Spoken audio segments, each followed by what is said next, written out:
Di salah satu sekolah menengah pertama Negeri 6 Lubuk Linggau, beberapa siswa terlihat datang, namun langsung disuruh pulang oleh petugas penjaga sekolah. Mereka diminta pulang lantaran pembelajaran tatap muka atau PTM ditunda. Tampak suasana sekolah dan ruang kelas sepi dari aktivitas belajar mengajar di hari pertama masuk sekolah pasca libur panjang.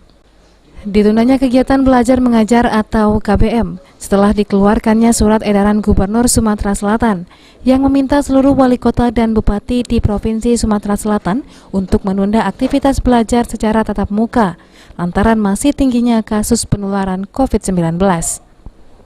Tanggapan saya itu kan lebih bagus dan lebih baik untuk menghindari supaya jangan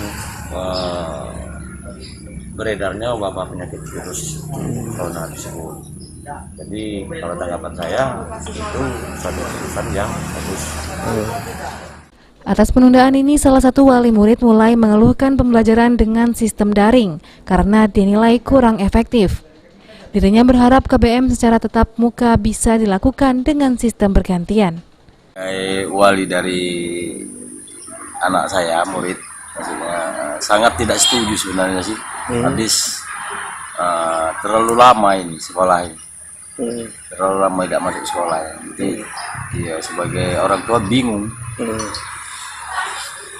Ada baiknya sebenarnya sih dikaji ulang untuk sekiranya dapat tatap muka lah. Tri Hajariah, PAL TV.